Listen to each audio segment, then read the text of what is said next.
بسم الله الرحمن الرحيم. السلام عليكم ورحمة الله وبركاته. إن الحمد لله نحمده ونستعينه ونستغفره ونعوذ بالله من شرور أنفسنا وسيئات أعمالنا. من يهده الله فلا مضل له ومن يضلله فلا هادي له. أشهد أن لا إله إلا الله وحده لا شريك له وأشهد أن محمدا عبده ورسوله لا نبي بعده.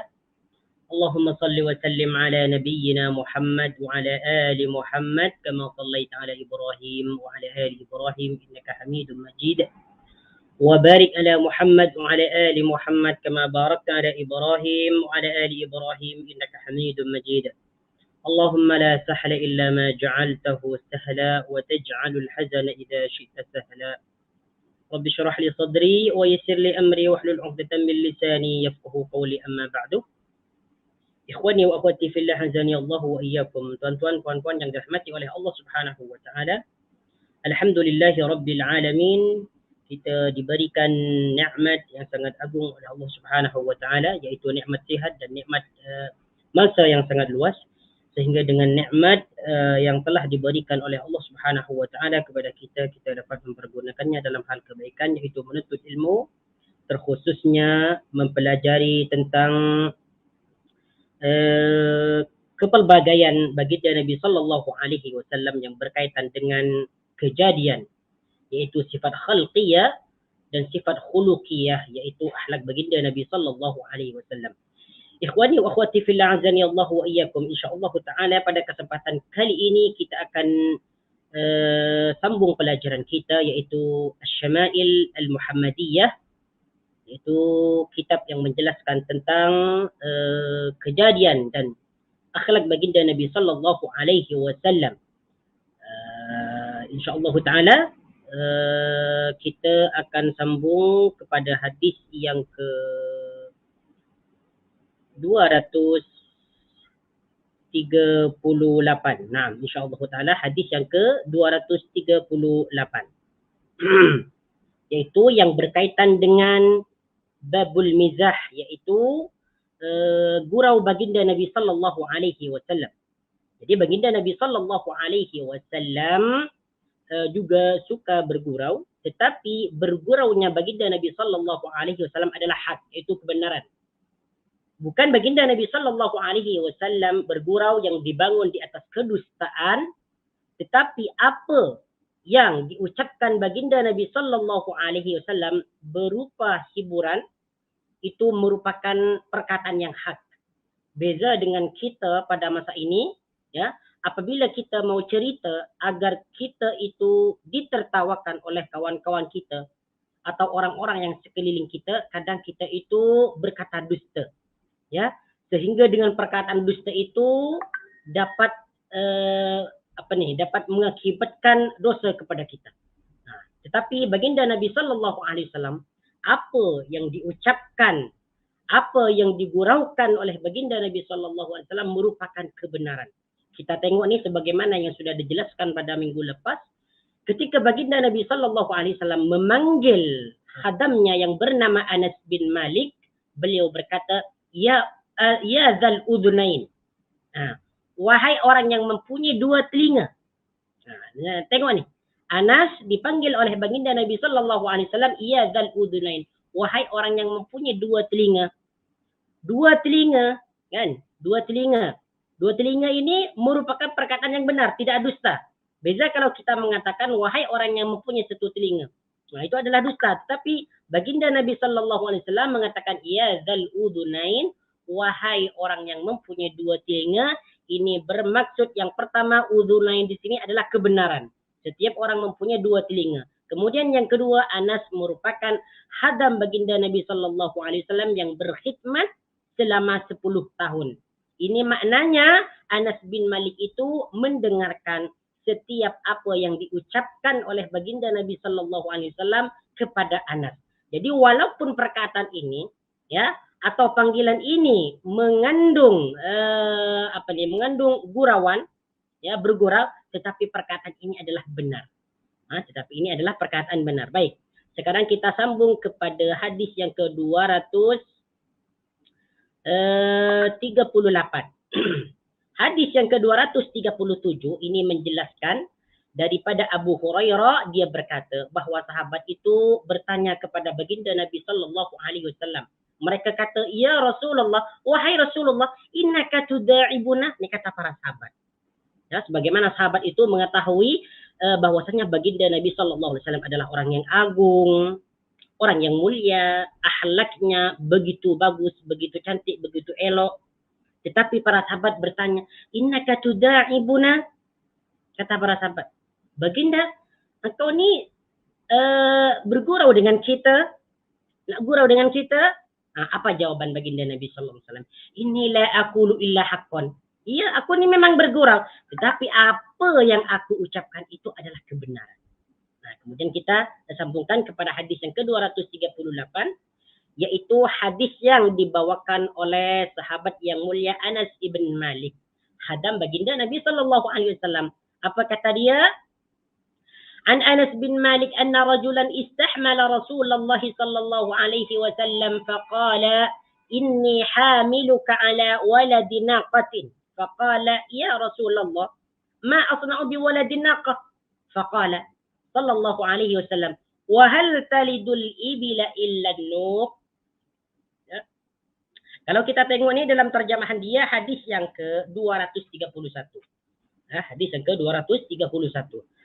Kata Anas bin Malik bahwasanya ada seorang sahabat yang meminta kepada baginda Nabi sallallahu alaihi wasallam agar orang tersebut diajak naik tunggangan beliau. Ya, jadi ada seorang sahabat meminta atau merayu kepada baginda agar dia itu boleh menaiki satu tunggangan bersama baginda Nabi sallallahu alaihi wasallam. Ini menceritakan tentang gurau baginda. Lalu apakah kata baginda? Inni hamiluka ala waladi naqatin, kata baginda Nabi sallallahu alaihi wasallam. Okey, kalau begitu, jika kamu ingin menaiki satu tunggangan bersama aku, okey, tak apa, kata baginda. Aku akan beri kamu menaiki anak unta betina. Kalau begitu tak apa, aku berikan kamu anak unta betina supaya kamu itu menaiki tunggangan tersebut. Kata baginda Nabi sallallahu alaihi wasallam. Jadi ini bergurau lah, bergurau. Dia orang tadi meminta baginda Nabi sallallahu alaihi wasallam untuk menaiki satu tunggangan baginda Nabi sallallahu alaihi wasallam, justru baginda memberikan anak unta kepada dia. Ya, anak unta. Kemudian lelaki itu berkata, ya, lelaki itu berkata, "Ya Rasulullah, ma asna'u biwaladin naqah, biwaladin naqati." Wahai baginda, aku nak buat apa dengan anak unta ni? Aku minta saya nak naik unta bersama engkau, tetapi justru engkau memberikan aku anak unta. Aku nak buat apa dengan unta ni? Kata orang tersebut. Apa jawaban baginda? Faqala sallallahu alaihi wasallam, "Wa hal talidul ibila illa an-nuq?" Bukankah unta betina itu yang melahirkan unta yang lain? Ini jawaban baginda Nabi sallallahu alaihi wasallam. Ini pun sama. Ini pun sama. Unta yang aku tunggangi itu merupakan anak unta betina yang melahirkan unta yang lain. Sama dengan unta yang aku berikan kepada engkau ni. Dia merupakan unta betina yang melahirkan unta yang lain. Ini menceritakan tentang gurauan baginda Nabi sallallahu alaihi wasallam. Baik, kemudian kita dan taraf daripada hadis ini adalah hadis sahih. Itu menceritakan tentang baginda Nabi sallallahu alaihi wasallam juga suka bergurau untuk menghibur para sahabat. Jadi kondisi itu tidak terlalu tidak terlalu serius, tidak terlalu tegang kan. Jadi butuh kita itu keadaan yang boleh menghibur kita. Kalau ada hiburan, macam kita rasa boring, jemuh apa. Sama dengan baginda Nabi sallallahu alaihi wasallam, sebagai manusia biasa, beliau juga suka menghibur diri dan juga menghibur para sahabat. Sama dengan kita juga lah, bergurau. Tetapi berguraunya jangan melampaui batas. Gurau yang dimaksud di sini adalah gurau yang biasa. Gurau yang tidak berlebih-lebihan, tidak dibangun di atas kedustaan. Bahkan dalam sebuah hadis disebutkan, ya, baginda Nabi sallallahu alaihi wasallam mengatakan celaka. Bahkan ini celaka ini dikatakan 3 kali, wailun. Ya, celaka bagi seseorang yang mengatakan suatu perkataan dusta agar suatu kaum tertawa dengan perkataan tersebut. Celaka baginya, celaka baginya. Jadi perkataan ini diulangi 3 kali. Jadi celaka bagi seseorang itu yang bergurau atau yang berkata dusta supaya orang-orang di sekelilingnya yang di dekatnya itu dapat mentertawakan apa yang dia katakan. Padahal perkataan itu adalah dusta. Ini Rasulullah SAW mengulanginya 3 kali. Makanya bagi kita hati-hati. Walaupun kita nak menghibur saudara-saudara kita, kawan-kawan kita yang berada dalam kesedihan, maka apa yang kita katakan itu harus dalam kebenaran. Jangan dibangun di atas kedustaan. Nah, seperti itu. Nah, baik, kemudian kita pindah kepada hadis berikutnya. Yaitu hadis yang ke-239. Hadis ini masih dibawakan oleh Anas bin Malik.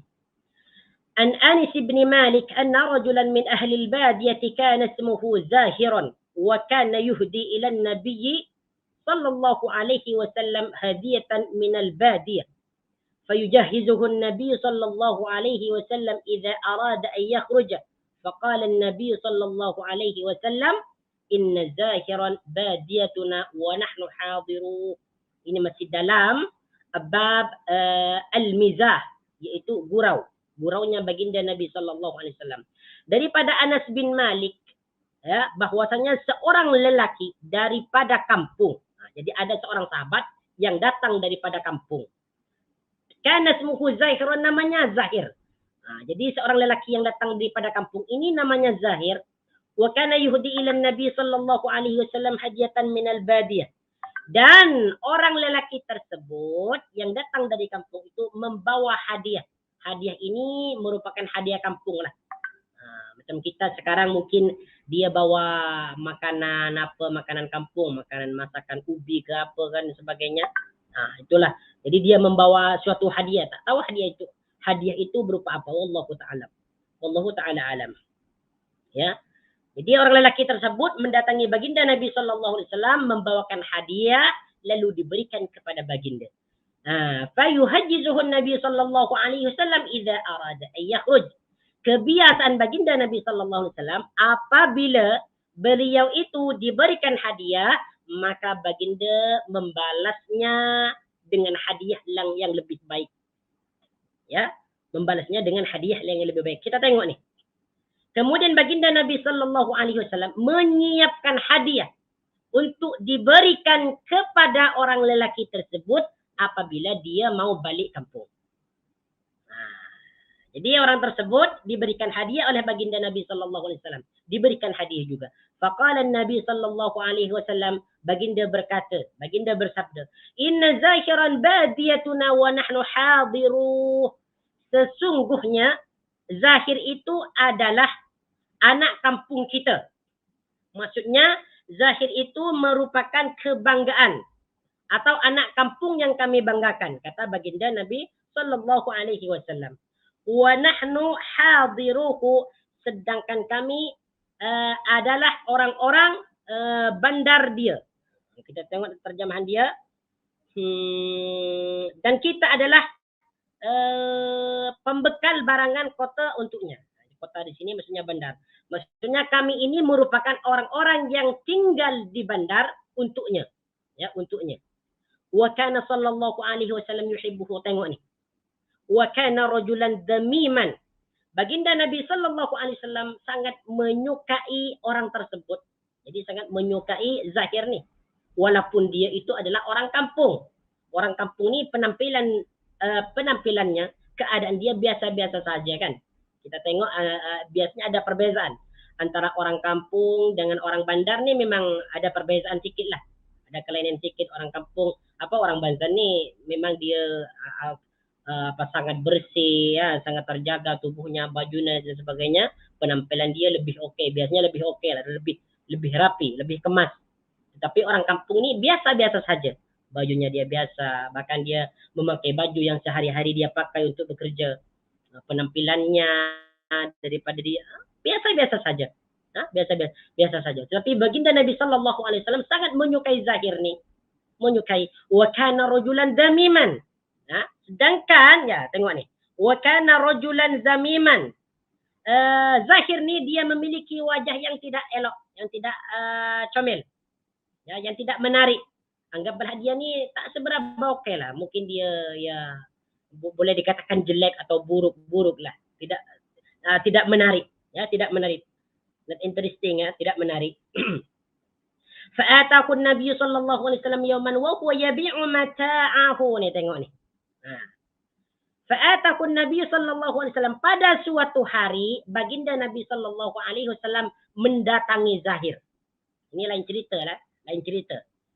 Cerita yang pertama tadi, Zahir mendatangi baginda Nabi sallallahu alaihi wasallam suatu hari dan membawakan hadiah untuk baginda. Lalu baginda juga memberikan hadiah untuknya. Pada suatu hari baginda Nabi sallallahu alaihi wasallam mendatangi Zahir ni. Ketika itu wa huwa yabi'u mata'ahu fahtadhanahu min khalfihi wa huwa la yubsiru. Ni tengok ni. Baginda Nabi sallallahu alaihi wasallam ni bergurau. Ya. Wa huwa yabi'u mata'ahu, sedangkan ketika itu dia itu lagi menjual dagangannya. Ya, menjual dagangannya. Fahtadhanahu min khalfihi wa huwa la yubsiru. Tiba-tiba baginda Nabi sallallahu alaihi wasallam langsung memeluk Zahir daripada belakang. Wa huwa la yubsiru. Zahir ni tak dapat nampak, tak dapat melihat siapa yang memeluk Zahir ni. Jadi dia berkata, siapa yang memeluk aku ni? Aku lagi jualan, lagi berdagang, siapa yang memeluk aku ni? Wa huwa la yubsiruhu. Faqala, man kada? Ni tengok ni. Zahir berkata, man kada? Siapa ni? Arsilni, lepaskan aku, lepaskan. Siapa yang peluk aku ni belakang ni? Lepas. Aku lagi tengah sibuk dipeluk pula. Ya. Kemudian faltarafa fa'arafa an-nabi sallallahu alaihi wasallam. Faltalafa, kemudian Zahir menoleh ke belakang. Fa'arafa an-nabi sallallahu alaihi wasallam, ternyata apa yang dia lihat, siapa yang memeluk dia, ternyata baginda Nabi sallallahu alaihi wasallam. Faja'ala la yamlu ma alsaqa dhahrahu bi sadri Nabi sallallahu alaihi wasallam hina arafahu. Tengok ni. Tanpa membuang masa, Zahir merapatkan lagi badannya ke dada baginda Nabi sallallahu alaihi wasallam bagi meraih keberkatan. Tengok ni. Jadi setelah Zahir mengetahui bahawa yang memeluk baginda Nabi sallallahu alaihi wasallam, maka dia langsung merapatkan punggungnya ke dada baginda Nabi sallallahu alaihi wasallam untuk meraih keberkatan. Ni tengok ni. Ini betapa sayangnya baginda Nabi sallallahu alaihi wasallam kepada sahabatnya, walaupun sahabatnya begitu keadaannya biasa-biasa saja. Karena pada hakikatnya Allah Subhanahu wa taala tidak melihat kepada zahir tubuh seseorang, tidak melihat kepada kondisi dia, adakah dia cantik, comel, buruk, jelek ke. Allah tidak memandangnya. Tetapi Allah Subhanahu wa taala memandang hatinya dan perbuatannya. Sebagaimana Rasulullah sallallahu alaihi wasallam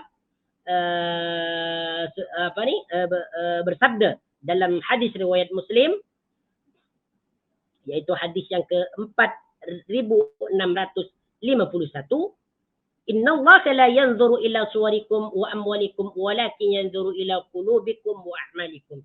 Sesungguhnya Allah Subhanahu wa taala tidak melihat kepada bentuk atau rupa kamu ataupun harta kamu, tetapi Allah melihat kepada hatimu dan perbuatan-perbuatanmu. Ini tengok ni. Zahir ini merupakan seorang yang biasa-biasa saja. Tidak mempunyai wajah yang menarik.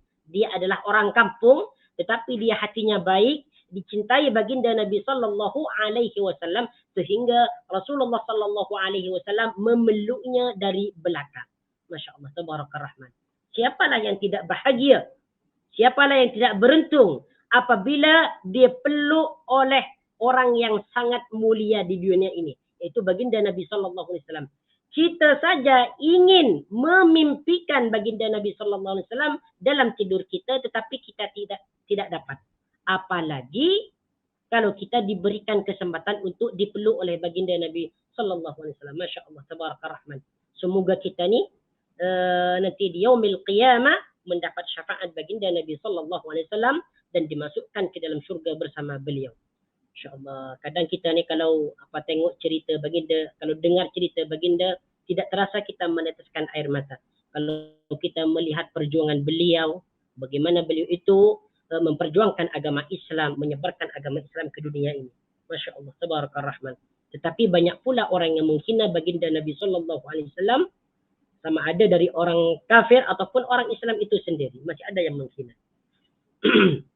Semoga Allah berikan hidayah kepada mereka. Tengok ni. Kemudian setelah baginda Nabi Sallallahu Alaihi Wasallam memeluk Zahir, فجعل النبي صلى الله عليه وسلم يقول من يشتري هذا العبد.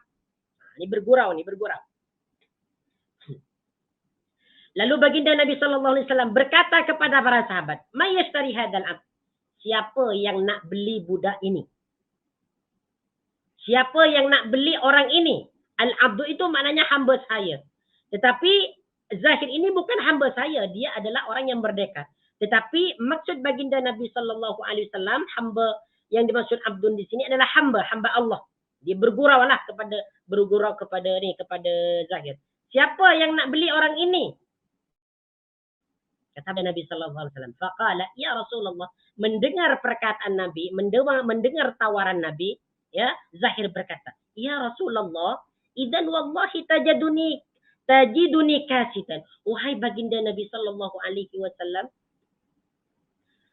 engkau ni tahu bahwasanya aku ini adalah orang yang tak laku. Macam mana ada orang nak beli? Aku ni tak laku. Wajah aku ni tak menarik, tubuhku macam ni, aku adalah orang kampung. Jadi Zahir berkata macam tu. Idzan wallahi tajiduni kasidan. Demi Allah wahai Rasulullah, tajiduni kasidan. Engkau mendapatiku ini adalah engkau mendapati aku ni orang yang tidak laku. Maksudnya Rasulullah, aku ni orang yang tak laku. Kata Zahir. Lalu apa baginda Nabi Sallallahu Alaihi Wasallam bersabda, lakin indallahi lasta bikasidin. Jawaban baginda, tetapi di sisi Allah, di mata Allah, lasta bikasidin, kamu ini bukan orang yang tak laku.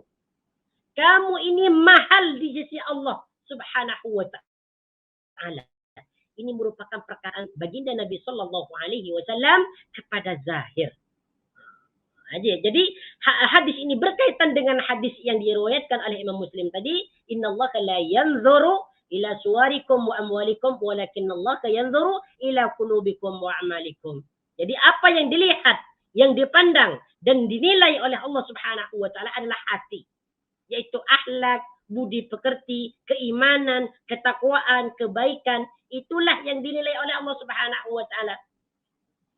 Engkau itu kaya atau tampan atau handsome, comel, belum tentu dipandang baik oleh Allah Subhanahu wa taala jika apa yang kau punyai dari harta itu diinfakkan di jalan Allah Subhanahu wa taala. Masya-Allah, tabarakallah rahman. Jadi kalau kita tengok daripada hadis ini, lakin indallahi lasta bikasidin. Tetapi di sisi Allah kamu ini bukan orang yang tak laku. Ini bermakna Zahir adalah orang yang sangat baik. Ya? Karena di sisi Allah dia adalah laku. Ya, mahal. Terjual dengan mahal. Qala, ataupun yang menceritakan berkata, anta indallahi ghalin. Tengok ni. Sesungguhnya kamu itu di sisi Allah sangat mahal sekali. Masya Allah. Tabarakar rahman. Ini sahabat ya. Inilah kenikmatan dan keberuntungan sahabat dapat bertemu dengan baginda Nabi Sallallahu Alaihi Wasallam dan belajar langsung kepada beliau. Masya Allah, tabarakar rahman. Walaupun kita ni umatnya yang tidak bertemu dengan baginda, semoga kita nanti ditakdirkan berkumpul bersama beliau di syurga yang paling tinggi, yaitu syurga Firdaus. Amin. Alhamdulillah, tabarakar rahman. Baik, sekarang kita pindah kepada hadis yang ke-240. Ini gelak ni. Macam agak cerita ni, hadis ni memang agak gelak, agak lucu ya. Nah, tengok ni. Hadis yang ke-240 masih menjelaskan tentang gurau baginda Nabi Sallallahu Alaihi Wasallam. Ini seorang perempuan tua, ya, makcik, ya, datang kepada baginda Nabi Sallallahu Alaihi Wasallam. Tengok ni. Anil Hasan, daripada Hasan. Qala, dia berkata, tengok ni. Anil Hasan, yaitu hadis yang pertama. Hadis ini adalah hadis mursal. Hadis mursal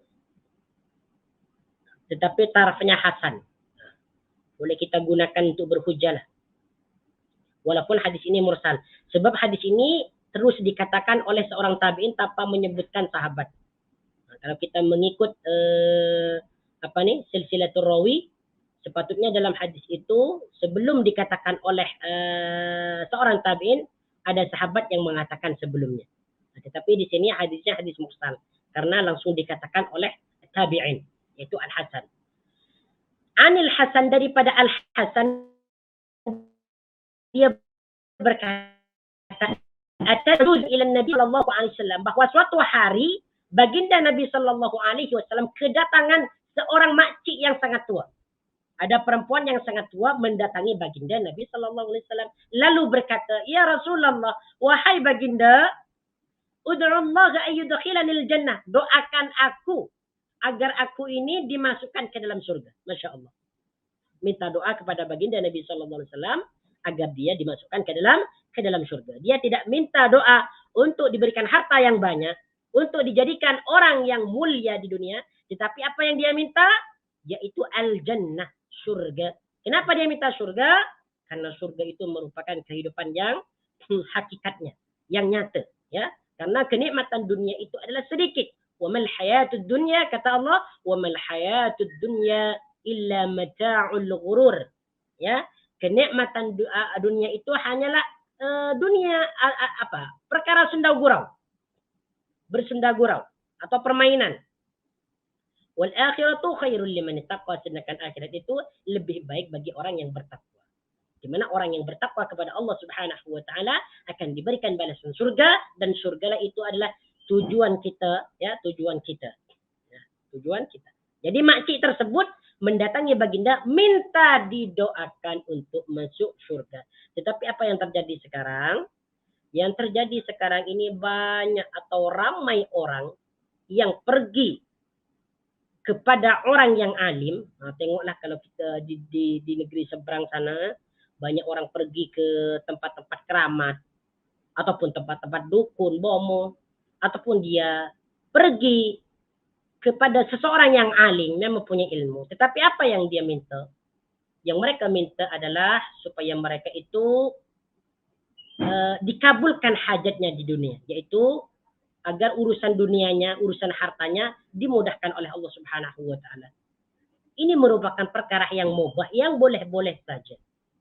Tetapi apa yang kita utamakan, apa yang kita dahulukan adalah perkara akhirat. Jadi kalau kita berziarah atau mengunjungi seseorang yang alim, apa yang kita minta? Kita minta didoakan kepadanya supaya kita ini ditambahkan ketakwaan dan keimanan, dan supaya kita ini dimasukkan ke dalam syurga tanpa hisab. Ini yang sepatutnya kita minta. Jadi tidak mengapalah kalau kita bertemu dengan orang yang alim. Mintalah kita kepada dia supaya kita didoakan agar kita dimasukkan oleh Allah Subhanahu wa taala ke dalam syurga. Kalau doa dia diterima, insya-Allah kita akan dimasukkan ke dalam syurga. Insya-Allah taala. Nah, tengok ni. Jadi seorang makcik tersebut meminta kepada baginda Nabi sallallahu alaihi wasallam untuk dimasukkan ke dalam syurga. Faqala ya umma fulan. Nah, setelah dia merayu kepada baginda untuk dimasukkan ke dalam syurga, kata baginda Nabi sallallahu alaihi wasallam, "Ya umma fulan, wahai makcik, innal jannata la tadkhuluha ajuz." Sesungguhnya syurga itu tidak dimasuki oleh orang tua. Kata baginda. Makcik, dalam syurga itu tidak ada orang tua. Kata baginda Nabi sallallahu alaihi wasallam. Ini bermaksud untuk bergurau, ya, untuk bergurau. Qala fawallat tabki, Hasan berkata, fawallat tabki, makcik tersebut lalu kembali, balik rumah. Tabki dalam keadaan nangis. Jadi dia balik kemudian nangis. Karena dia mendengar bahwa perkataan Nabi di dalam syurga itu tidak ada orang tua.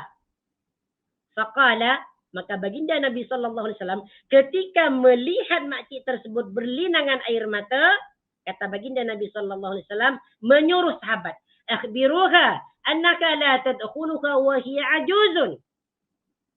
Bagi tahu dia bahwasanya dia tidak akan masuk syurga dalam keadaan dia tua. Maksudnya semua penghuni syurga itu muda semua, dalam keadaan muda semua.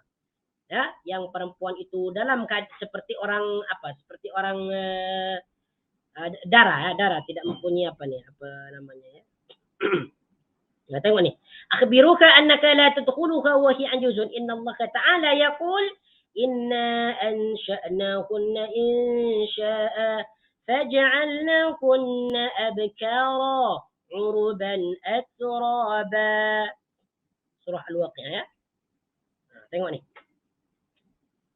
Allah Subhanahu wa Ta'ala berkata, kami menciptakan mereka bidadari-bidadari itu secara langsung.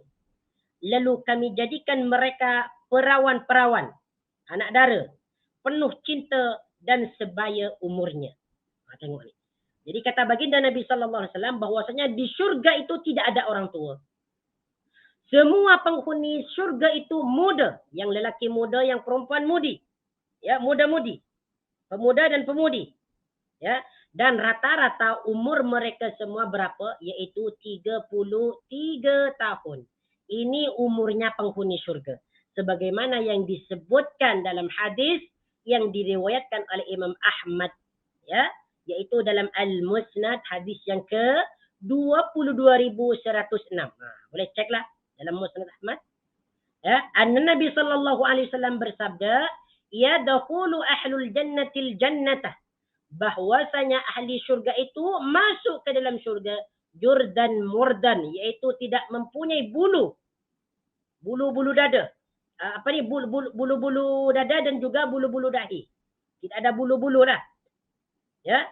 Murdan mukahhalina, dalam keadaan matanya bercelak. Jadi matanya itu hitam. Di pelipis matanya itu hitam. Ya. Dalam keadaan bercelak. Bani salasina atau salasin wa salasin. Umur mereka itu 30 atau 33 tahun. Ini umurnya ahli syurga. 30 atau 33 tahun. Ini masih muda lagi. Bukan tua. Beza kalau dengan umur 50 atau 60 atau 70. Masya Allah. Tabarakallah. Dan selama-lamanya mereka berumuran demikian. 30 atau 30 tahun. Karena mereka tidak akan pernah tua. Masya Allah. Tabarakallah. Nah, ini gurauan baginda Nabi SAW. Jadi gurau Nabi ini mengakibatkan dia menangis. Tetapi gurauan ini memang betul lah. Dalam syurga itu memang tidak ada orang tua. Semuanya muda. Jadi orang tersebut memahami bahwa apa yang dikatakan Nabi SAW, orang tua ini tidak akan masuk syurga. Karena penghuni syurga rata-rata adalah orang muda. Tidak demikian. Yang dimaksud adalah bahwasanya di dalam syurga itu tidak ada orang tua. Semuanya muda. Laki-laki semua muda, perempuan semua muda. Baik. Kita pindah kepada bab yang ke-37. Yaitu babu ma ja'a fi sifati kalami Rasulullah sallallahu alaihi wasallam fi syi'ri. Yaitu tajuk yang menjelaskan tentang perkataan baginda Nabi sallallahu alaihi wasallam dalam syair.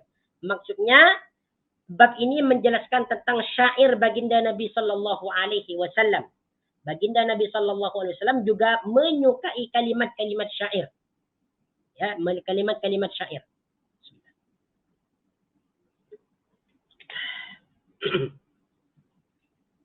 Sebab dalam syair itu sebagaimana disebutkan dalam hadis yang diriwayatkan oleh Imam Bukhari dalam Adzabul Mufrad daripada Abdullah bin Umar bahwa baginda Nabi SAW bersabda, "Asy-syi'ru bimanzilatil kalam." Syair itu sama kedudukannya dengan ucapan. Dengan yang apa kita ucapkan. Jadi syair itu boleh dia memberikan sesuatu yang baik ataupun sesuatu yang buruk. Syair itu boleh mendatangkan boleh mendatangkan perkara yang batil ataupun perkara yang baik. Jadi bergantung kepada orang yang mau berbicara. Ini sama lah. Asy-syi'ru bimanzilatil kalam. Syair itu kedudukannya sama dengan ucapan atau pembicaraan. Hasanuhu kahasanil kalam. Jika syair itu baik, sama juga dia kedudukannya dengan pembicaraan yang baik. Wa qabihuhu ka qabihil kalam. Jika syair itu buruk, jelek, maka sama dia dengan pembicaraan yang buruk ataupun jelek. Jadi syair itu samalah dengan perkataan-perkataan biasa. Bahkan dalam hadis yang lain juga disebutkan daripada Ubay bin Ka'ab bahwa baginda Nabi sallallahu alaihi wasallam bersabda, "Inna minasy-syi'ri la hikmatan." Sesungguhnya dalam syair itu terdapat ungkapan-ungkapan yang hikmah. Ungkapan-ungkapan yang bijaksana yang dapat mendatangkan manfaat. Hadis ini diriwayatkan oleh Ibnu Majah. Jadi syair itu pada asalnya adalah mubah, dipersilakan, boleh-boleh saja. Boleh-boleh saja, dan syair itu mengandung kebaikan, mengandung manfaat, dan juga mengandung kemudaratan, yaitu keburukan. Bergantung kepada apa yang terkandung dalam syair tersebut. Jika syair tersebut mengandung faidah atau manfaat, maka diperbolehkan, silakan. Dan jika syair itu mengandung perkara yang mungkar, seperti nyanyian-nyanyian, atau pujian-pujian yang melampau, ataupun di sana terdapat unsur-unsur syirik, ataupun bid'ah dan sebagainya, maka syair-syair seperti ini dilaknat, tidak boleh. Ya, tidak boleh diperkatakan. Ala kulli hal, syair itu juga disukai oleh baginda Nabi sallallahu alaihi wasallam. Tengok ni. Hadis yang pertama yang menjelaskan tentang syair baginda Nabi sallallahu alaihi wasallam.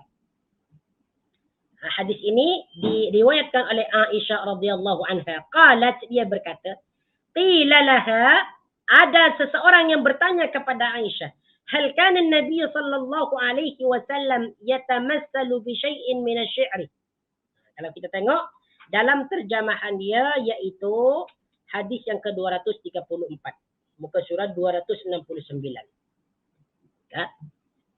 Jadi ada seorang lelaki bertanya kepada Sayyidah Aisyah. Kata dia, adakah baginda Nabi sallallahu alaihi wasallam pernah mengarang suatu bait syair? Maksudnya, adakah baginda Nabi sallallahu alaihi wasallam itu berkata perkataan syair? Ya. Ataupun adakah baginda Nabi sallallahu alaihi wasallam itu pernah mengeluarkan satu bait syair? Apa kata Aisyah? Kana yatamassalu bi syi'ri Bani Rawahah. Nah, tengok ni. Jawaban Aisyah bahwa baginda Nabi sallallahu alaihi wasallam pernah mendendangkan, pernah menyebutkan syair Ibnu Rawahah. Wa yatamassalu biqaulihi, dan dia pernah menyebutnya wa ya'tika bil akhbari man lam tuzawwidi. Tengok ni. Jadi kata Aisyah, baginda Nabi sallallahu alaihi wasallam itu pernah membaca syair, di mana syair tersebut pernah dilantunkan oleh Ibnu Rawahah. Ibnu Rawahah ini seorang sahabat yang pandai melantunkan syair-syair. Jadi baginda Nabi sallallahu alaihi wasallam pernah membaca syair-syair yang dikeluarkan oleh Ibnu Rawahah. Ya. Apa syair dia? Wa ya'tika bil akhbari man lam tuzawwidi. Yang artinya, dan berita-berita yang tidak kamu ketahui akan disampaikan kepadamu oleh orang yang tidak kamu beri bekal. Inilah syair-syair yang dibacakan oleh baginda Nabi sallallahu alaihi wasallam. Ini bermakna bahwa baginda Nabi sallallahu alaihi wasallam juga pernah mengeluarkan kata-kata syair atau syair. Ya. Wa ya'tika bil akhbari man lam tuzawwidi, dan inilah syair yang pernah dibacakan oleh baginda Nabi sallallahu alaihi wasallam, yaitu syairnya Ibnu Rawahah. Disebutkan apa ni daripada Ibnu Sirin bahwasanya dia berkata, kana syu'ara'i ashabi Rasulillah sallallahu alaihi wasallam Hasan ibn Thabit wa Abdullah bin Rawaha wa Ka'ab bin Malik. Disebutkan oleh Ibnu Sirin bahwa sahabat-sahabat baginda Nabi sallallahu alaihi wasallam yang pandai melantunkan syair-syair atau bait-bait syair itu ada 3. Yang pertama Hasan bin Thabit, yang kedua Abdullah bin Rawaha, yang ketiga Ka'ab bin Malik. ini merupakan 3 sahabat yang pandai mengucapkan perkataan dalam bentuk-bentuk bait syair. Ini diperbolehkan selama syair-syair tersebut mengandung kebaikan dan tidak melalaikan. Ya, dan tidak melalaikan. Nah, kemudian kita pindah kepada hadis berikutnya, yaitu hadis yang ke-242, masih dalam bab syair baginda Nabi sallallahu alaihi wasallam. Ya, daripada Abdul Malik bin Umair, ya, daripada haddatsana Abu Salamah an Abi Hurairah. Jadi hadis ini dibawakan oleh sahabat yang mulia Abu Hurairah. Kata Abu Hurairah, qala Rasulullah sallallahu alaihi wasallam, inna asdaqa kalimatin qala kasy-sya'ir kalimatu Labid. Jadi Abu Hurairah mengatakan bahwa baginda Nabi sallallahu alaihi wasallam pernah bersabda bahwa sesungguhnya kalimat syair yang paling benar yang pernah diucapkan yaitu perkataan-perkataan Labid. Nah, kalau kita tengok dalam terjemahan dia, syair paling benar yang pernah diucapkan adalah syair Labid bin Rabi'ah al-Amiri yang berbunyi, ala kullu syai'in ma khalallahu batilun wa kada Umayyah bin Abi Salti ay yuslima. Jadi kata baginda, syair yang paling baik, yang paling indah yang pernah diucapkan yaitu syairnya Labid yang berbunyi ala kullu syai'in ma khalallahu batilun, yang artinya ala ingatlah kullu syai'in ma khalallahu batilun, setiap sesuatu selain Allah itu pasti binasa. Nah, ini merupakan syair yang sangat agung sekali, ya, yang mengatakan dan mengikrarkan bahwa selain daripada Allah Subhanahu wa taala itu akan binasa, akan lenyap, dan yang akan kekal hanyalah Allah Subhanahu wa taala. Kalau kita tengok dalam syarahan Syekh Abdul Razak, ai kullu na'imin fid dunya la mahalata zailun. Ya, setiap nikmat di dunia ini pasti semuanya akan binasa. Ya, semua nikmat di dunia pasti akan binasa kecuali kenikmatan di akhirat yaitu berupa syurga. Tengok ni. Jadi dari hadis ini boleh kita pahami bahwa baginda Nabi sallallahu alaihi wasallam juga suka terhadap syair-syair yang mengandung kebaikan di dalamnya. Wa kada Umayyah bin Abi Salti ay yuslima. Tengok ni. Dan Umayyah bin Abi Salt hampir masuk Islam. Ya. Wa kada Umayyah bin Abi Salt ay yuslima, dan hampir saja Umayyah bin Abi Salt ay yuslima masuk Islam. Umayyah bin Abi Salt ini merupakan penyair, ya, penyair jahiliyah, ya, tetapi dia tidak masuk Islam. Syair-syairnya itu mengandung kebaikan, yaitu dia juga percaya kepada hari kebangkitan, tetapi dia itu tidak mempercayai Allah Subhanahu wa taala sebagai Tuhannya. Tapi dia juga percaya kepada hari kebangkitan. Tetapi sayangnya tidak masuk Islam. Wa kada Umayyah bin Abi Salti ay yuslima. Baik, sekarang kita pindah kepada hadis yang ke-243. Masih dalam berkaitan perkataan baginda Nabi sallallahu alaihi wasallam yang berkaitan dengan syair. An Jundub bin Sufyan al-Bajali qala asaba hajarun usbu'a Rasulullah sallallahu alaihi wasallam fadamiyat. Daripada sahabat Jundub bin Sufyan al-Bajali berkata bahwa pada suatu hari, ya, asaba hajarun usbu'a Rasulullah sallallahu alaihi wasallam, jari jemari kaki baginda Nabi sallallahu alaihi wasallam terkena batu sehingga berdarah. Ya, jadi suatu hari itu jari jemari kaki baginda Nabi sallallahu alaihi wasallam terkena batu. Mungkin lemparan ke atau beliau sedang berjalan ke, lalu mengeluarkan darah daripada kaki beliau. Sehingga beliau sallallahu alaihi wasallam berkata dalam syairnya, hal anti illa usbu'un damiti wa fi sabilillahi ma laqiti. Masya Allah, tabarakar rahman. Nah, tengok nih. Ya. Yang artinya hal anti illa isba'un damiti. Engkau ni hanyalah jari jemari yang berdarah. Dan mulialah engkau sebab engkau ini terluka di jalan Allah Subhanahu wa taala. Jadi dia ketika jari jemari kaki baginda Nabi sallallahu alaihi wasallam mengeluarkan darah, secara langsung baginda Nabi sallallahu alaihi wasallam terkeluar perkataan syair dari lisan beliau, hal anti illa usbu'un damiti. Engkau ni hanyalah jemari-jemari yang mengeluarkan darah. Wa fi sabilillahi ma lakiti.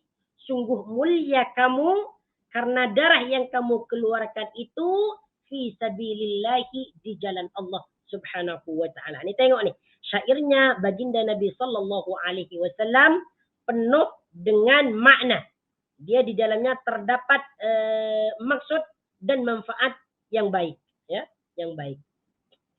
Bukan syair-syair yang melalaikan seperti pemujian-pemujian terhadap pasangan ataupun pemujian-pemujian terhadap yang lain, ya. Kemudian hadis yang ke-245 masih berkaitan lagi dengan syair-syair baginda Nabi sallallahu alaihi wasallam, yaitu daripada Al-Barra bin Azib. Anil Barra bin Azib qala lahu rajulun afarartum an Rasulillahi sallallahu alaihi wasallam ya Aba Umara? Faqala la wallahi ma walla Rasulullahi sallallahu alaihi wasallam. Tengok ni. Dari sahabat yang mulia Barra bin Azib, dia berkata bahwasanya ada seseorang lelaki yang bertanya kepada Barra bin Azib, afarartum an Rasulillah ya Aba Umara? Wahai Aba Umara, adakah kamu lari daripada Rasulullah sallallahu alaihi wasallam dalam peperangan Hunain? Jadi ada seorang lelaki bertanya kepada Barra bin Azib, kamu ni lari tak daripada Rasulullah sallallahu alaihi wasallam semasa terjadinya peperangan Hunain? Lalu apa jawaban Barra bin Azib? La, tidak. Wallahi ma walla Rasulullah sallallahu alaihi wasallam. Demi Allah, baginda Nabi sallallahu alaihi wasallam tidak pernah mundur. Ya, tidak pernah berundur. Walakin walla sara'an nas, ya, tetapi barisan paling depanlah yang lari atau yang mundur. Talaqqathum hawazinu bin nabli. Tengok ni dalam terjemahan dia. Talaqqathum hawazinu bin nabli. Tetapi tentara yang berada di barisan hadapan yang berpaling melarikan diri ataupun mundur. Kerana mereka diserang dengan anak panah oleh kabilah Hawazan. Kabilah Hawazan ini merupakan kabilah yang pandai memanah. Terkenal dengan memanah. Sehingga barisan paling depan baginda Nabi SAW dihujani ini dengan anak panah. Sehingga mereka itu mundur. Dipukul mundur. Karena panah-panah yang dilontarkan oleh kabilah Hawazin. Wa Rasulullah sallallahu alaihi wasallam ala baghlatihi. Sedangkan baginda Nabi sallallahu alaihi wasallam itu berada di atas tunggangan beliau, yaitu bagal. Ya, berada di atas tunggangan beliau itu bagal. Bagal ini merupakan dia hasil perkawinan antara kuda dengan himar, ya, antara kuda dengan himar, sehingga dia menghasilkan hewan bagal. Dia tidak besar dan juga pula tidak kecil. Ya. Itu hewan bagal. Wa Abu Sufyan ibn al-Haris bin Abdul Muttalib akhidun bilijamiha. Sedangkan Abu Sufyan bin Haris bin Abdul Muttalib memegang tali kendali tunggangan baginda Nabi sallallahu alaihi wasallam. Ketika pasukan muslimin yang paling depan itu dihujani dengan anak panah, sedangkan baginda Nabi sallallahu alaihi wasallam di atas tunggangan beliau, yaitu tunggangan yang bernama bagal, dan beliau itu tidak boleh maju dan juga pula tidak boleh mundur, dan Sufyanlah yang memegang tali tunggangan baginda Nabi sallallahu alaihi wasallam. Wa Rasulullah sallallahu alaihi wasallam yaqul, dan ketika itu Nabi sallallahu alaihi wasallam berkata dalam syairnya, "Anan nabiyyu la kadhib." Aku ini adalah seorang nabi yang tidak pernah dusta. Aku ini tidak akan mundur. Ana bnu Abdul Muttalib. Aku ini adalah anak cucu kepada Abdul Muttalib. Tidak pernah takut. Ayahku adalah pemberani, keturunan bangsawan. Kata baginda Nabi sallallahu alaihi wasallam. Jadi ini adalah ungkapan-ungkapan syair. Ana nabiyyu la kadhib. Ana bnu Abdul Muttalib. Ini syair ya. Syair. Itu hadis berkaitan dengan syair. Kemudian hadis selanjutnya yaitu hadis yang ke-246. Ya, hadis yang ke-246. Kalau kita tengok dalam terjemahan dia, hadis yang ke-238. Hadis ini dibawakan oleh Anas bin Malik, pembantu baginda Nabi sallallahu alaihi wasallam.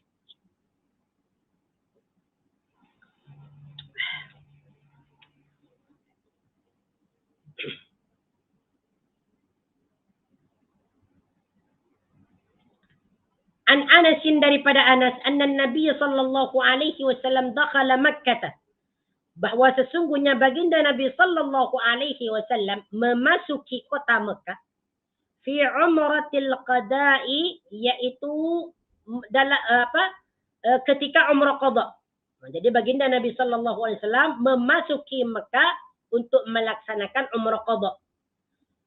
Wa ibn Rawaha yamshi baina yadayhi. Ketika itu tiba-tiba Ibn Rawaha, yaitu sahabat yang pandai bersyair, melewati di depan baginda Nabi sallallahu alaihi wasallam, wa huwa yaqul, sambil dia bersyair, khallu banil kuffari an sabilihi, al-yawma nadribkum ala tanzilihi, darban yuzilul hama an maqilihi, wa yudkhilul khalila an khalilihi. Masya Allah, tabarakallah. Ini syair yang dilantunkan oleh Ibn Rawaha ketika dia melewati di depan baginda Nabi sallallahu alaihi wasallam. Apa artinya? Khallu banil kuffar an sabilihi. Wahai orang-orang kafir, kosongkanlah. Ke tepi semua, kosongkanlah daripada jalanan baginda Nabi sallallahu alaihi wasallam. Ke tepi kalian semua. Beri jalan untuk baginda Nabi sallallahu alaihi wasallam. Al-yawma nadribukum ala tanzilihi. Sekarang nih kami akan membinasakan kamu semua atas masuknya baginda Nabi sallallahu alaihi wasallam ketika memasuki kota Makkah. Maksudnya kami akan membinasakan kamu semua jika kamu tidak memberikan laluan kepada kami. Darban yuzilul hama am maqilihi. Di mana pukulan itu dapat menghilangkan atau memisahkan leher daripada kepalanya. Kalau kamu tidak memberi laluan kepada kami, maka leher kamu itu akan terputus daripada badannya. Atau kepala akan terputus daripada lehernya. Wa yudhilul khalila an khalilihi, dan akan menjauhkan seorang kekasih daripada kekasihnya. Jadi kalau kamu tidak memberikan laluan atau jalan kepada kami, maka kepala kamu itu akan terputus daripada lehernya, dan yang mempunyai kekasih akan kehilangan kekasihnya. Itu kata Ibnu Rawaha. Ini sebuah syair yang menggugah hati orang kafir. Menantang. Faqala lahu Umar.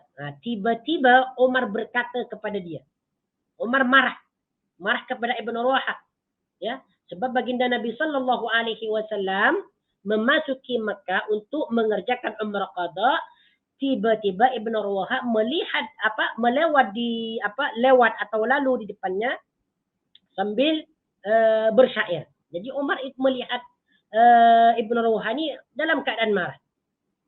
Kata Umar, ya Ibn Rawaha, baina yaday Rasulillah sallallahu alaihi wasallam wa fi haramillah taqulu syi'ra. Ibn Rawaha, kamu ini ya berani sekali bersyair di depan baginda Nabi sallallahu alaihi wasallam dan juga di tanah haram. Kata Umar kepada Ibnu Rawahah. Jadi, kamu ini berani sekali ya. Mengapa kamu berani ini? Mengapa kamu ini sangat berani bersyair di depan baginda Nabi Sallallahu Alaihi Wasallam dan bersyair di tanah haram? Kata Ibnu Umar kepada Ibnu Rawahah. Apa perkataan baginda Nabi Sallallahu Alaihi Wasallam? Khalli anhu ya Umar. Wahai Umar, biarkan dia, biarkan. Biarkan saja dia melantunkan syair. Fala hiya asra'u fihim min nadhin nabli. Tengok dia. Nah, jadi baginda Nabi Sallallahu Alaihi Wasallam memberikan perlawanan kepada Ibnu Rawahah dalam mengatakan syairnya. Ini. Fala hiya asra'u fihim min nadhin nabli. Biarkan dia wahai Umar. Kalimat-kalimat syairnya itu lebih menusuk untuk mereka daripada memanah mereka. Jadi maksudnya apa yang dilontarkan, apa yang diucapkan Ibnu Rawahah dalam syairnya itu lebih menusuk mereka orang-orang kafir daripada panahan anak panah. Kata Rasulullah Sallallahu Alaihi Wasallam kepada Umar, bermakna bahwa syair tersebut sangat berkesan sekali. Sangat menusuk hati-hati orang kufar. Nah, dan taraf daripada hadis ini adalah hadis sahih. Ya, hadis sahih. Nah. Baik, kemudian kita pindah kepada hadis berikutnya, yaitu hadis yang ke-247. Ya. Kalau kita tengok dalam terjemahan dia hadis yang ke-239.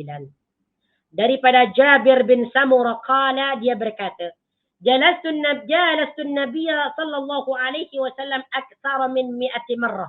Kata Jabir bin Samurah, beliau merupakan sahabat. Kata dia, aku ni sering bermujalasah, duduk bersama baginda Nabi Sallallahu Alaihi Wasallam lebih daripada 100 kali. Masya Allah, tabaraka rahman. Jadi ini bermaksud bahwasanya Jabir bin Samurah ini sering bersama, ya, sering duduk bersama baginda Nabi Sallallahu Alaihi Wasallam untuk mendengarkan sebuah hadis ataupun untuk melihat perbuatan baginda Nabi Sallallahu Alaihi Wasallam. Bahkan dikatakan lebih daripada 100 kali. Wa kana ashabuhu yatanashaduna asy-syi'ra. Kata Jabir bin Samurah, para sahabat itu melantunkan syair, ya, yang ada di sekeliling baginda Nabi Sallallahu Alaihi Wasallam. وَيَتَذَكَرُونَ أَشْيَاءَ مِنْ أَمْرِ الْجَاهِلِيَّةِ, dan mereka itu mengingat, ya, atau bernostalgia nih, ya, dan mereka itu berbicara atau mengingat mengenai kehidupan zaman jahiliyah.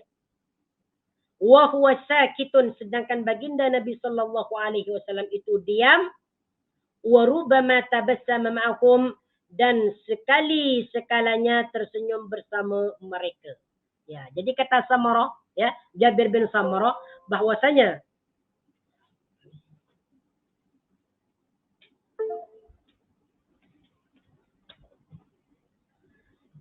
jadi kata Jabir bin Samurah bahwasanya para sahabat ni kadang mereka itu melantunkan syair di sekeliling baginda Nabi Sallallahu Alaihi Wasallam. Mereka itu mengingat atau membicarakan tentang masa lalu mereka ketika mereka itu jahiliyah. Maksudnya bernostalgia lah. Nah, ketika baginda Nabi Sallallahu Alaihi Wasallam mendengarkan syair-syair mereka, baginda Nabi terdiam, tidak melarang mereka dan tidak menyuruh mereka. Maknanya kalau baginda Nabi Sallallahu Alaihi Wasallam berdiam, itu maknanya beliau itu menyetujui apa yang mereka katakan, menyetujui syair-syair yang mereka katakan. Bahkan baginda Nabi Sallallahu Alaihi Wasallam itu kadang senyum mendengarkan syair-syair mereka. Masya Allah, tabarakallah. Baik. Nah, ini tentang syair ya. Hadis berikutnya yaitu hadis yang ke-248. Daripada Abu Hurairah, anin Nabi Sallallahu Alaihi Wasallam, daripada baginda Nabi Sallallahu Alaihi Wasallam, qala, dia berkata, Ash'aru kalimatin takallamat bihal arabu kalimatu labidin ala kullu syai'in ma khalallahu batilun. Ini sudah dijelaskan tadi ya. Abu Hurairah tu berkata bahwa baginda Nabi Sallallahu Alaihi Wasallam bersabda, kalimat syair yang paling indah yang pernah diucapkan oleh orang Arab yaitu perkataan labid. Apa perkataan Labid? Ala kullu syai'in ma khalallahu batilun. Ingatlah bahawa segala sesuatu selain Allah itu akan binasa. Ini sudah dijelaskan ya pada hadis yang sebelumnya tadi. Baik, sekarang kita langsung pindah kepada hadis yang ke-249. Hadis ini dibawakan oleh Abdul Malik Asy-Syarid. Ya. An Amr bin Syarid an abihi qala kuntu ridfa an-nabiy sallallahu alaihi wasallam fa anshatuhu mi'atatin min qawli Umayyah bin Abi Salt as-Saqafi. Ya, kata Amr bin Syarid daripada bapaknya bahawa dia berkata, jadi Abdul Malik Asy-Syarid ni bercerita bahawa pada suatu hari kuntu ridfan Nabi sallallahu alaihi wasallam, aku pernah duduk di belakang Rasulullah sallallahu alaihi wasallam. Fa anshatuhu mi'ata qafiyatin, maka aku mendendangkan atau membacakan kepada baginda sebanyak 100 bait syair, yaitu dari syairnya Umayyah bin Abi Salt as-Saqafi. Ya. Umayyah bin Abi Salt as-Saqafi ini merupakan orang jahiliyah. Dia tidak mau beriman kepada Allah Subhanahu wa taala. Jadi dia merupakan penyair jahiliyun, wa huwa syairun jahiliyun. Dia merupakan penyair jahiliyah, yaitu orang yang tidak beriman kepada Allah. Wa kana min sya'rihi ma huwa tamjidun lillah. Tetapi syairnya itu terdapat pujian-pujian kepada Allah, wa sana'un alaihi subhanahu wa ta'ala, wa dzikrun lil ba'si wa nahwu dzalik, ya. Wa dzikrun lil ba'si wa nahwu dzalika. Kemudian dalam syairnya juga terdapat keimanan terhadap hari kebangkitan. Jadi seorang penyair ini, Umayyah bin Abi Salt ini merupakan penyair jahil, tetapi dia tidak mau beriman kepada Allah Subhanahu wa taala. Walaupun begitu, dalam syairnya terdapat pengagungan kepada Allah Subhanahu wa taala dan pujian kepadanya. Dalam syairnya juga terdapat penyebutan terhadap hari kebangkitan, tetapi dia tidak mau beriman kepada Allah Subhanahu wa taala. Ya, kalau Allah Subhanahu wa taala tidak menghendaki hidayah kepadanya, maka dia tidak akan beriman walaupun dia itu memuji Allah, mengagungkan Allah, menyebutkan tentang hari kebangkitan dan sebagainya. Jadi kata Abdul Malik Asy-Syarid ni, dia itu membacakan syair-syairnya Umayyah bin Abi Salt as-Saqafi, bahkan lebih daripada 100 bait-bait syair. Katanya, kullama ansyattuhu baitan qala liyan Nabi sallallahu alaihi wasallam, setiap aku selesai atau habis membacakan satu bait syair, maka baginda Nabi sallallahu alaihi wasallam berkata kepadaku, teruskan kamu membacakan syair, hatta ansyattuhu mi'atan yakni baitan, sehingga aku membacakan kepada beliau 100 bait syair. Faqala an-nabi sallallahu alaihi wasallam, in kada la yuslimu, sehingga baginda Nabi sallallahu alaihi wasallam berkata kepada Abdul Malik Asy-Syarid, in kada la yuslimu, Umayyah hampir masuk Islam. Tetapi dia tidak masuk Islam. Hampir saja dia masuk Islam. Sebab dalam syair-syairnya itu terdapat pengagungan kepada Allah, pujian kepada Allah dan sebagainya. Ya. Salah satu daripada syairnya, Majjidullaha wa huwa lil majdi ahlun. Rabbuna fis sama'i amsa kabiran. Ini salah satu bait syair daripada Umayyah ibn Abi Salt as-Saqafi, yang artinya Majjidullah, agungkanlah Allah, wa huwa lil majdi ahlun, dialah yang berhak memiliki segala pujian atau pengagungan. Rabbuna fis sama'i, Tuhan kami berada di langit, amsa kabiran, yang maha besar. Tengok ni. Ya, ini merupakan bait-bait syair daripada Umayyah bin Abi Salt as-Saqafi, di mana dia merupakan pensyair jahili yang tidak masuk Islam. Baik, kemudian hadis berikutnya, Ini merupakan hadis yang terakhir dalam bab syair baginda Nabi sallallahu alaihi wasallam, yaitu hadis yang ke-250. Daripada Aisyah qalat kana Rasulullah sallallahu alaihi wasallam yad'u li Hassan bin Sabit mimbaran fil masjid yaqumu alaihi qa'iman yufakhiru an Rasulillah sallallahu alaihi wasallam أو قال ينافه عن رسول الله صلى الله عليه وسلم ويقول صلى الله عليه وسلم إن الله يؤيد حسان بروح القدس ما ينافه أو يفاخر عن رسول الله صلى الله عليه وسلم, yang artinya bahwasanya baginda Nabi sallallahu alaihi wasallam menyediakan sebuah tempat, ya, yang tinggi seperti mimbar untuk Hassan bin Sabit di dalam masjid, yaitu di Madinah. Di atas tempat itu, yaqumu alaihi qa'iman yufakhiru an Rasulillah sallallahu alaihi wasallam.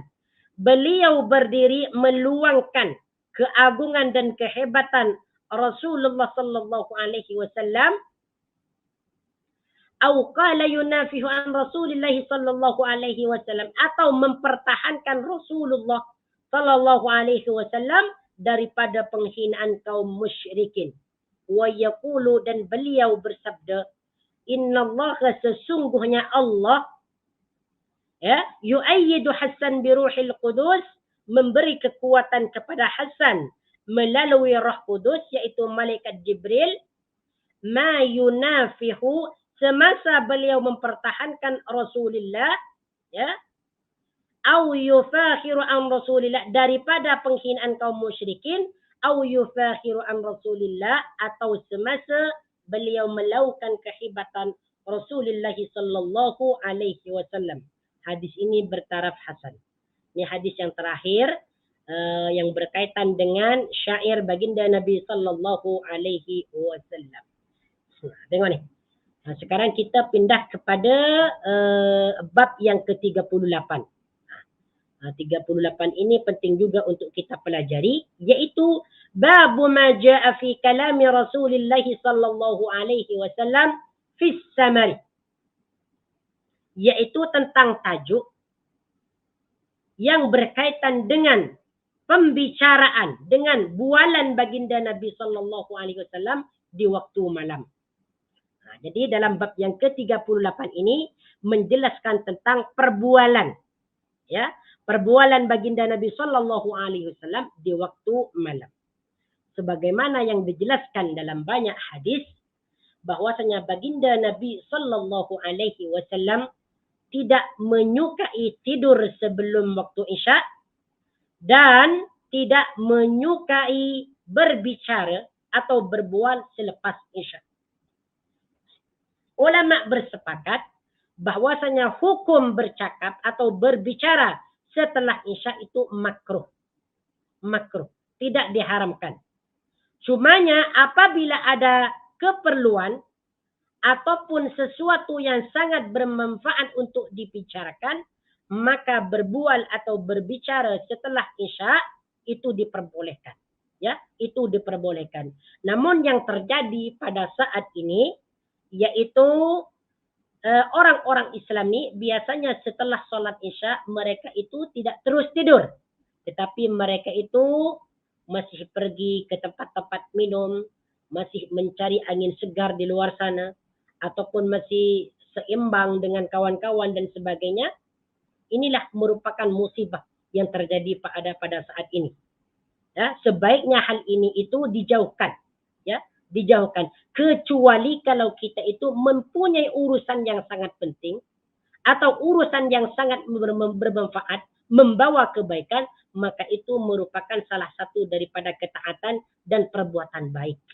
Ya, dan perbuatan baik seperti belajar di waktu malam, atau murojaah Al-Quran, atau menghafal Al-Quran, ataupun mesyuarat, meeting dan sebagainya, maka ini diperbolehkan, dipersilakan.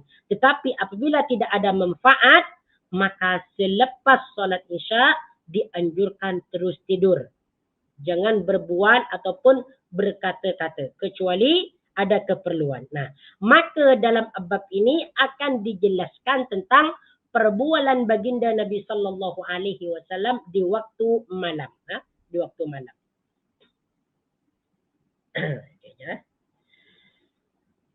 Baik, kita tengok dalam hadis baginda Nabi sallallahu alaihi wasallam.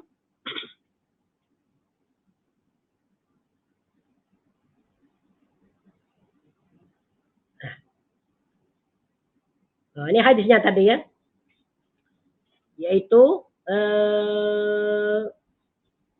makruhnya tidur sebelum waktu Isya dan berbual atau berbicara selepas Isya. Hadis ini diriwayatkan oleh Imam Bukhari, hadis yang ke-568, dan hadis Muslim, hadis yang ke-647. Ya. An Abi Barzah anna Rasulullah sallallahu alaihi wasallam kana yaqra'u an-naum, bahwa baginda Nabi sallallahu alaihi wasallam tidak menyukai tidur qabla al-isya'i, sebelum waktu Isya, wal hadis ba'daha, dan tidak menyukai berbual, yaitu berbicara atau bercakap-cakap setelah Isya. An-Nawawi rahimahullahu ta'ala ketika mengomentari hadis ini dalam syarahnya, dia berkata, qala al-ulama, ulama berkata, wa sababu karahati an-nawm qablaha annahu yu'riduha li fawati waqtiha bi istighraqin nawm. Ya. Sebab dimakruhkan tidur sebelum Isya itu dapat menghilangkan ya waktu-waktu Isya tersebut, yaitu dihilangkan disebabkan tidur. Aw li fawati waqtiha al-mukhtar wal afdal, atau dia kehilangan waktu yang sangat utama. Ya. Wa li alla yatasahala an-nasu fi dzalika fayanamu an salatiha jama'atan. Ya. Sehingga apabila orang itu tidur sebelum sebelum waktu Isya, maka mereka itu akan kehilangan waktu yang sangat utama, yaitu salat berjemaah, karena disebabkan tidur sebelum Isya. Wa sababu karahatil hadis ba'daha, disebabkan atau sebab dimakruhkan berbual atau berbicara selepas waktu Isya, annahu yuaddi ila as-sahri, ianya akan mengakibatkan bergadang semalaman, wa yakhafu minhu ghalabatun naumi an qiyamil laili, dan dikhawatirkan baginya ya tidak dapat qiyamul lail disebabkan tidur, ataupun dia tidak dapat berzikir, ataupun dia tidak dapat salat subuh karena dia masih berbual selepas waktu Isya. Jadi dianjurkan ya dalam hadis tersebut tidak boleh tidur sebelum waktu Isya, dan dianjurkan selepas Isya terus tidur, tidak berbual lagi kecuali ada kebutuhan. Baik, hadis yang pertama yang menjelaskan tentang bualan baginda Nabi sallallahu alaihi wasallam di waktu malam. Hadis yang ke-252. Ya. Hadis ini dibawakan oleh Aisyah radhiyallahu anha qalat, haddatsa Rasulullah sallallahu alaihi wasallam dzata lailatin nisa'ahu hadisan. Kata Aisyah bahwa baginda Nabi sallallahu alaihi wasallam haddatsa bahwasanya baginda Nabi sallallahu alaihi wasallam pernah bercerita, ya, pernah berbual dzata lailatin, di suatu malam, nisa'uhu hadisan, yaitu dengan para istrinya. Jadi dalam hadis ini diceritakan bahwa suatu malam baginda Nabi sallallahu alaihi wasallam pernah berbual, ya, pernah berkata-kata dengan istri beliau itu, ya. Faqalat imra'atun minhunna, maka salah satu istri daripada istri beliau itu berkata, ka'annal hadisa hadisu khurafah, seakan-akan cerita yang diceritakan itu merupakan hadis khurafah, yaitu cerita khurafah. Kalau kita tengok dalam terjemahan dia ni,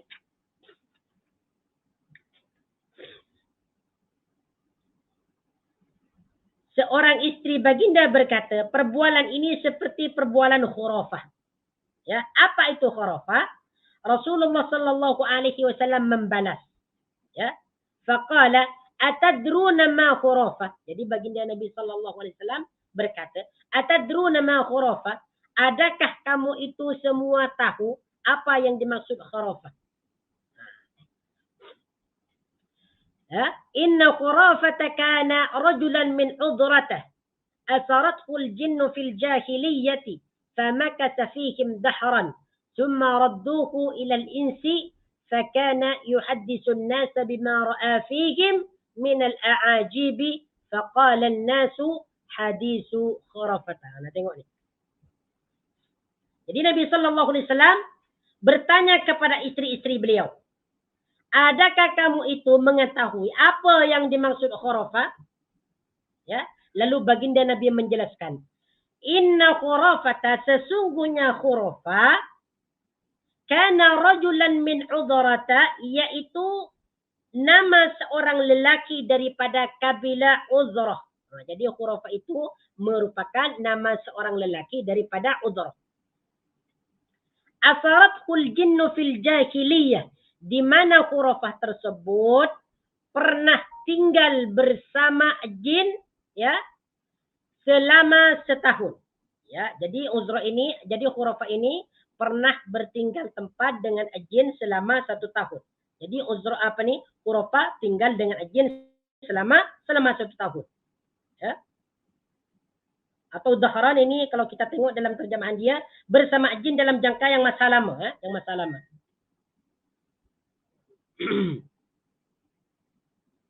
Kira keberapa tahun ke? Yang penting dia lama lah. Lebih kurangnya selama 1 tahun ya. Dia bersama dengan jin. Summa radduhu ila al-insi fakana yuhadditsu an-nasa bima ra'a fihim min al-a'ajib. Kemudian jin mengembalikan khurafah tersebut kepada manusia. Jadi setelah khurafah ini bertinggal lama dengan jin, maka khurafah ini dikembalikan lagi kepada manusia. Dikembalikan lagi kepada keluarganya. فَكَانَ يُحَدِّثُ النَّاسَ بِمَا رَأَى فِيهِمْ مِنَ الْأَعَاجِبِ. Kemudian khurafah ini menceritakan tentang kejadian-kejadian gaib. Ya, kejadian-kejadian yang aneh yang berkaitan dengan kejadian jin. Jadi apa yang dia alami, pengalamannya dengan jin itu diceritakan kepada orang-orang. Faqala an-nasu, maka manusia berkata. Maka orang-orang itu berkata, hadisu khurafata, ini merupakan cerita khurafah. Tetapi hadis ini hadis dhaif. Karena di dalamnya itu terdapat cerita-cerita yang mungkar. Fihi naqaratun. Cerita-cerita yang tidak sesuai lah. Ini menceritakan tentang keajaiban-keajaiban alam jin. Makanya perkataan khurafat itu artinya adalah hayalan atau dongeng ya, ataupun perkataan dusta. Jadi khurafah ini merupakan perkataan-perkataan dusta. Seperti yang terjadi di masa kini, ya. Cerita-cerita khurafat, boleh terbang, si wali boleh terbang, ataupun boleh duduk di atas daun, ataupun boleh pergi ke tempat yang jauh dalam sekejap mata dan sebagainya. Ini merupakan kejadian-kejadian khurafah. Ya, kejadian-kejadian dusta. Tidak boleh dipercayai. Kemudian kita pindah kepada hadis yang ke-253 nih. Hadis yang ke-253 ini merupakan hadis yang sangat panjang sekali. Di mana hadis yang ke-253 ini merupakan hadis yang dikenal dengan hadisu Ummi Zar'in. Yaitu perbualan Ummu Zar'in. Nah, ini memang panjang ceritanya ya. Panjang sekali ceritanya.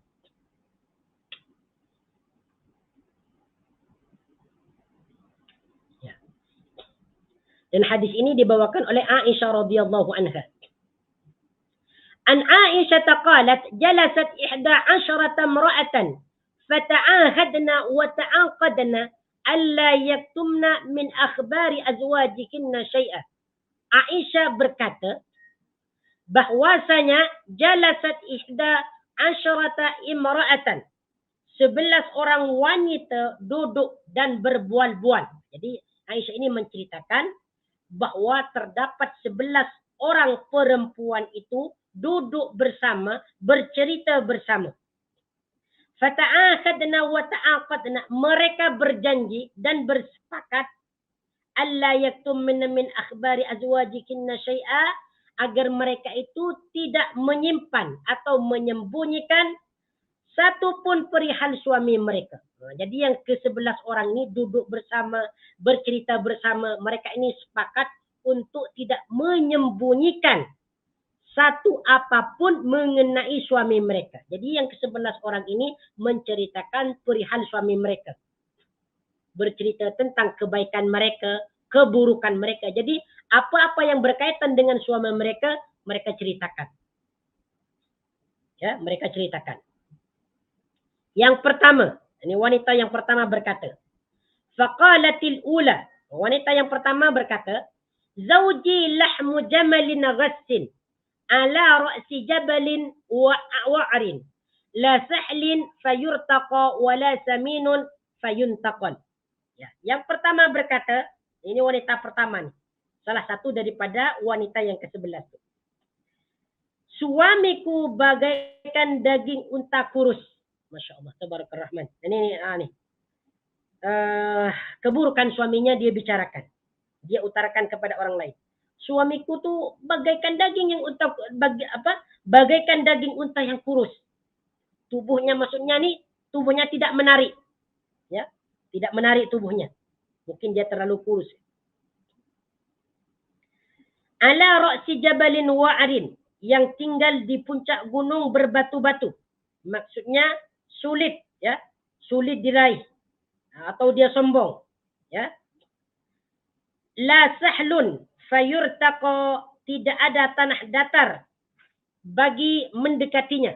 Maksudnya adalah akhlaknya tidak baik, ya, maksudnya akhlaknya tidak baik. Wala saminun fayuntaqal, ya, dan badannya tidak berisi sehingga tidak ada lemak dapat diambil daripadanya. Maksudnya tidak bermanfaat kepada orang lain. Jadi orang yang pertama nih, yang bercerita bersama wanita-wanita yang ke-11 ini, dia berkata, menceritakan tentang suaminya. Suamiku ni tak menarik lah.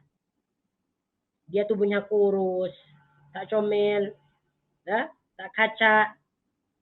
Ya, kemudian dia macam sulit, agak sombong lah, agak sombong. Kemudian dia anaknya tidak bagus, tidak baik.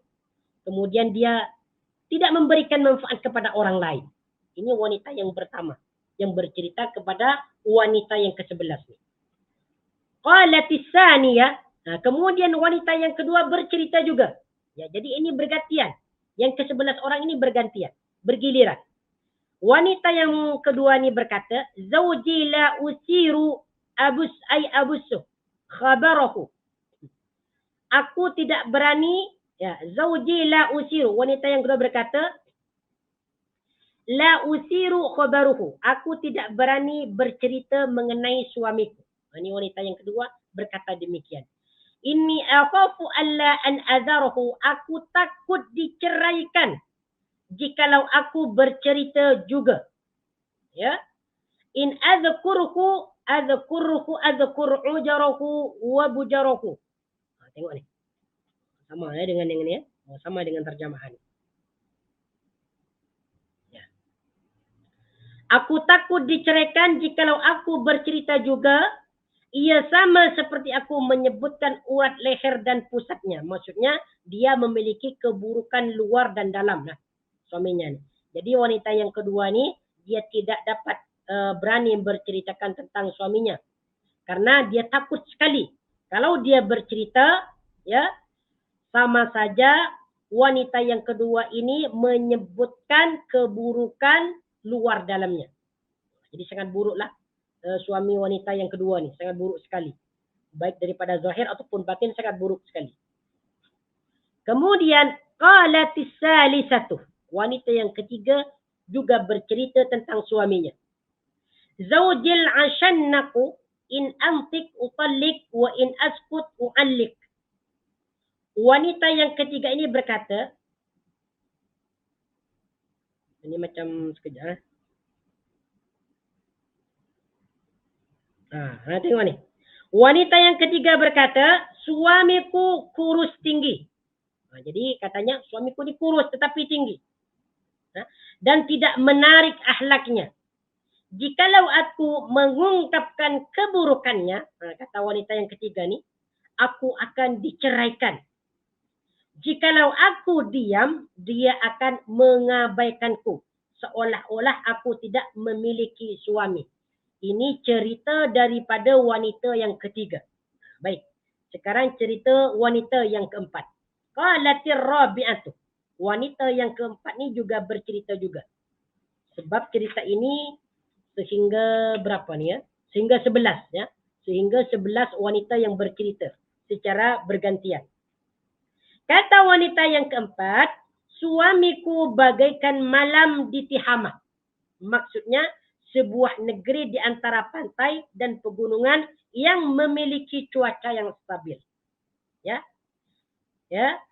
Zawji kalaili Tihama la harrun wala qarrun. Ya. Tidak panas dan tidak sejuk. Wala makhafata wala samata. Tidak menakutkan dan tidak membosankan. Maksudnya suamiku berakhlak mulia dan tidak pernah menyakitiku. Jadi wanita yang keempat ini dia menceritakan tentang kebaikan suaminya. Jadi suaminya itu sangat baik, berakhlak mulia, tidak pernah menyakitiku. Ya. Kemudian wanita yang kelima, ya, qalatil khamisatu zawji in dakhala fahida wa in kharaja asida wa la yas'alu amma ahida. Tengok ni. Wanita yang kelima berkata, suamiku jikalau di rumah suka tidur dan berehat seperti harimau kumbang. Masya Allah. Maksudnya pandai berjima juga bersifat kasar. Masya Allah. Jadi yang keempat ni, yang kelima ni, seorang wanita menceritakan tentang keburukan suaminya. Bahwa suaminya itu hanya mau berjima saja. Ya. Dan sifatnya keras, kasar. Ya.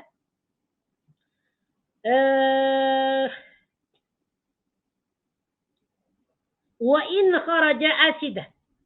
Apabila dia keluar rumah, dia seperti singa. Berani sekali. Wala yas'alu amma ahida. Dia tidak pernah mempersoalkan pemberiannya kepada rumah tangga kami. Itu cerita perempuan yang kelima. Kemudian cerita perempuan yang keenam. Qalatis sadisatu. Zawji in akala lafah. Wanita yang keenam ni berkata pula, suamiku tidak pernah meninggalkan sisa pada makanan dan minumannya. Wa in syariba ishtafah. Dia menggunakan selimut sendirian semasa tidur. Wa in taja'a iltafah. Wa la yulijul kaffa liya'lamal basa. Dia tidak pernah memegangku bagi menanyakan dan mengetahui keadaanku. Maksudnya wanita yang keenam ini menceritakan bahawa lelaki ni apabila dia ketika makan ni tidak pernah menyisakan makanannya ya dan minumannya. Tetapi apabila dia tidur sendirian, berselimut sendirian. Dia tidak mau menggauli istrinya. Tidak mau menjima. Ini cerita wanita yang keenam. Cerita wanita yang ketujuh. Qalatis sabi'atu, wanita yang ketujuh berkata, Zawji ayaya, tengok ni. Ya. Zawji ayaya au ghayaya tabaqa. Yang artinya suamiku mandul. Ya, tidak dapat memberikan keturunan dan kurang bijak. Kurang bijak perkataannya. Kadang apa yang dia perbuat salah ataupun kurang tepat, ya. Tabaqa kullun da'in lahu da'un. Seluruh penyakit atau keburukan yang ada dalam kehidupan ini ada padanya. Jadi suaminya itu boleh dikatakan selalu mengerjakan perkara yang buruk. Ya. Selalu mengerjakan perkara yang buruk. Au fallaki au jama'a kullan laki. Dia dapat memukul engkau ataupun mengusir engkau ataupun kedua-duanya sekali. Bermaksud suami daripada wanita yang keenam ini sangat kasar lah. Ya, sangat kasar. Sering berbuat baik, kadang dia mengusir ataupun memukul. Ya. Kemudian wanita yang kedelapan juga bercerita. Qalatis saminatu, wanita yang kedelapan ini bercerita, Zawji al-masu masu arnabin. Suamiku memiliki sentuhan yang lembut, selembut sentuhan arnab. Ya. Warrihu rihu zarnabin, dan baunya harum seharum wangi zarnab. Masya Allah. Maksudnya suaminya ini sangat perhatian sekali, ya, menggaulinya dengan baik, memberikan kasih sayang dan sebagainya. Ini cerita daripada wanita yang keenam. Baik, sekarang cerita daripada wanita yang ke-9. Ini tak disebutkan namanya siapa. Qalatis tasi'atu, zawji rafi'ul imadi, tawilun nijadi, azimur ramadi, qaribul baiti minan nadi. Ya. Zawji rafi'ul imadi, suamiku setinggi tiang. Maksudnya martabatnya tinggi dalam kalangan masyarakat. Ya. Mempunyai wibawa dan kehormatan yang sangat tinggi. Maksud dia. Rafi'ul imadi. Ya. Tawilun nijadi, sepanjang pedang. Berjiwa, ya, berjiwa kesatria atau perwira, ya. Azimur ramadi, banyak abu. Maksudnya dapur selalu menyala buat memasak untuk tetamu yang datang ke rumah. Masya Allah, tabarakallah rahman. Ya. Jadi banyak abu sebab dia selalu masak, ya. Dapurnya banyak masakan untuk tetamu yang datang ke rumahnya. Qaribul baiti minan nadi, ya. Dan rumahnya dekat dengan tempat berkumpul. Maksudnya adalah tetamunya adalah orang-orang yang penting sehingga dia sering mengadakan perkumpulan atau pertemuan. Masya Allah, tabarakallah rahman. Ini cerita daripada wanita yang ke-9. Nah, sekarang kita tengok macam mana cerita daripada wanita yang ke-10. Qalatil ashiratu zawji malikun. Wanita yang ke-10 ini juga bercerita, suamiku namanya Malik. Wama malikun. Nah, tengok ni. Wama malikun. Suamiku Malik lebih baik daripada suami-suami tadi. Nah, jadi nama suaminya dia adalah Malik. Dan Malik ini lebih baik daripada suami-suami yang disebutkan oleh ke-9 orang tadi. Lahu ibilun kasiratul mabarikih. Dia memiliki unta yang banyak di kandangnya. Masya Allah. Maknanya dia orang kaya. Banyak harta. Memiliki unta yang banyak di kandangnya. Qalilatul masarihi, tetapi sedikit di tempat menggembala. Iza sami'na sawtal mizhar ayqanna annahunna hawaliku. Jikalau unta-unta itu mendengar muzik gambus, mereka tahu mereka akan disembelih dan dihidangkan untuk para tetamu.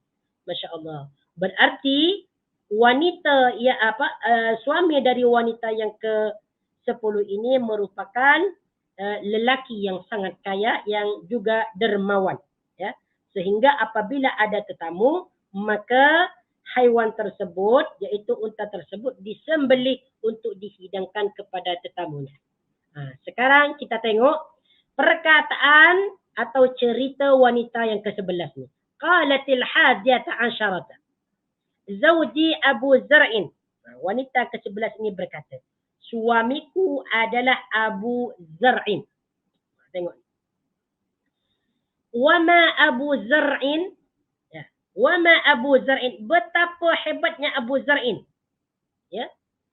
Anasa min kuliyin uzunayya. Dia memanjakan kedua telingaku dengan pelbagai barang perhiasan. Masya Allah, tabarakallah rahman. Wa mala'a min syahmin adudayya. Dia mengisi kedua-dua lenganku dengan lemak. Maksudnya membuatku aku menjadi gemuk. Sebab dia itu apa istilahnya? Dimanja ya, dimanja. Masya Allah, tabarakallah rahman. Ini sudah sampai waktunya.